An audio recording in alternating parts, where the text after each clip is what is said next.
The idea of it is pretty much on music. I got the idea of music because I've been a victim myself of people saying, oh yeah, he's an emo, go home and cut yourself, things like that. However, people on the other side of the spectrum, people we call hipsters, they tend to get the idea of they're all fake, they're all chavs, they're cheap, etc.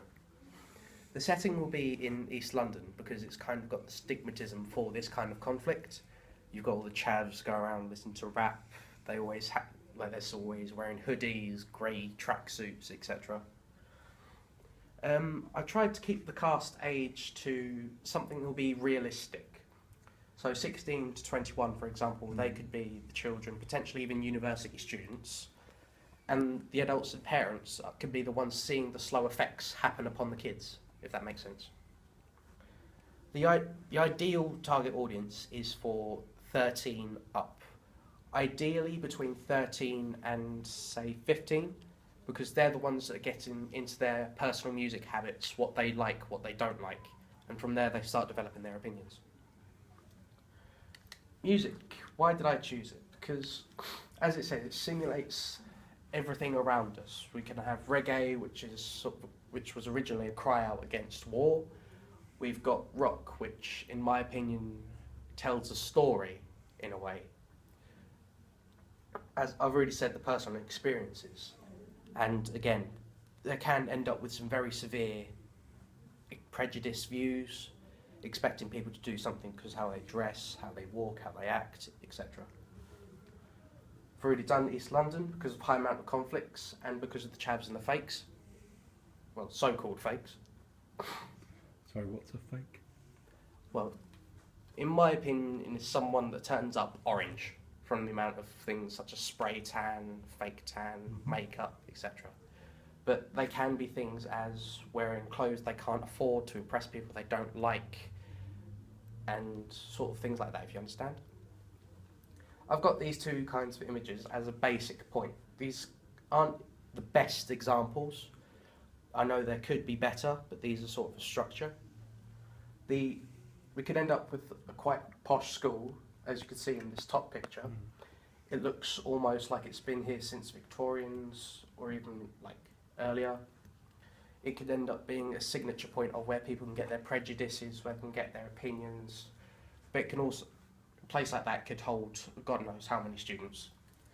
The accommodation, you could see all these vertical villages and all these estates. That could be the primary point of maybe more physical encounters, such as in the original Romeo and Juliet, where they have the sword fight. This could be where you can have two groups, like a group of chavs and a group of, say, punks having a fist fight. I put the cast age variation because it almost reflects upon the audience, really.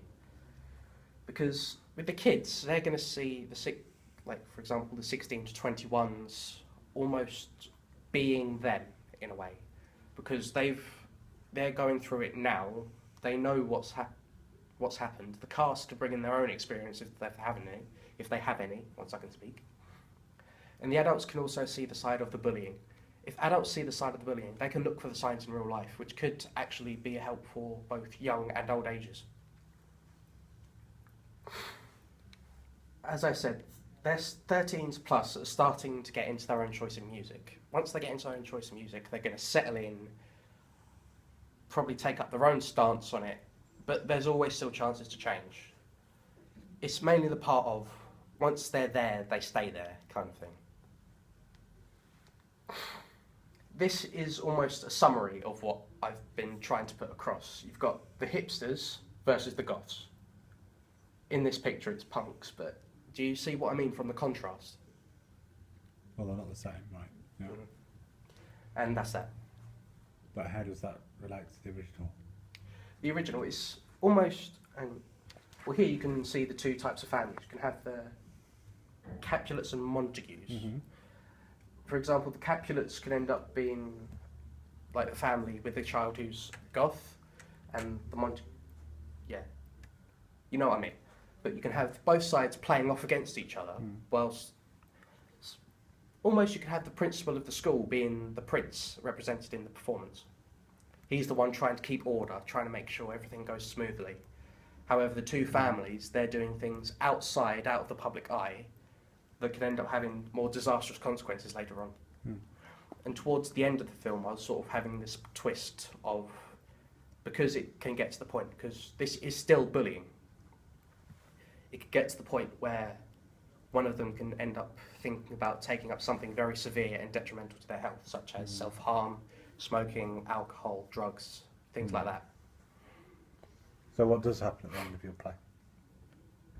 I think the most plausible ending would be the self-harm because of the stigmatism attached to the goths and emos. But for the if it was going to be on the side of the hipsters or the Capulets, it would end up being almost taken to. So you're changing the story? Yeah, pretty much. Okay. But still trying to deliver the same kind of message. So why not just write a new story? Because it gets to the point where you want to keep some of the original. Why bother using Romeo and Juliet at all? Why not just write a new story? Because you can end up using Romeo from, say, the goths and Juliet from the hipsters, because you can also intertwine. Well, sure, but what I'm saying is why not just write a new play? Why not write a new story? If you're going to change it, why use these characters, this situation? Because personally, I still think it's the same storyline or rose by any other name. Because, as I was going to say, you can have maybe his brother and sister, for example, instead of. No, that wouldn't work. Yeah, I want to know what you think. Don't keep changing it, and you could have. I'm talking about your idea. Yeah, that's what I'm trying to say. Yeah. You can end up them having almost like the original Romeo and Juliet as boyfriend and girlfriend. Right. But they're trying to keep it away from each other, like not just their families, but from the rest of the public. Yeah. Because it's going to be the fact that if one of them finds out they're dating someone from the other side, that's going to put a very, very graven image upon them, if that makes sense. Yeah, I can see that, but what are you trying to say? What's the point? I don't see what. I'm not sure I get what you're trying to get at. In terms of what's your message? What is your overall message? Overall message. You know, for these 13-year-olds that you want to watch this, what are you trying to achieve? I'm trying to achieve the message of you're still different people. You can have your own tastes here, you can have your own tastes there, but they're still the same person. Yeah. They're still people like you.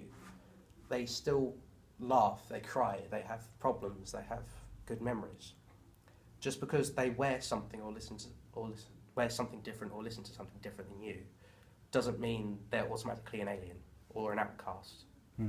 But you don't. What I'm saying is, you didn't need to do Romeo and Juliet to do that. You could have just written the storyline.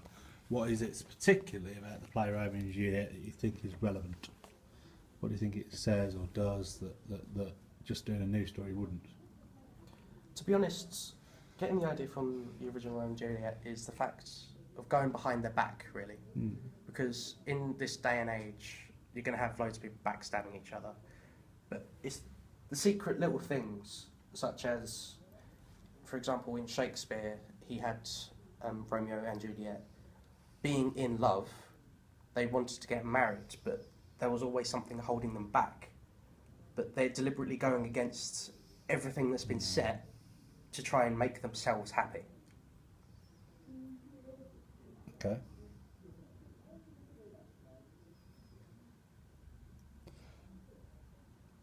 And so is that what Romeo and Juliet is about for you in terms of what you think it is for the original context? So that's what Shakespeare's intention was to say.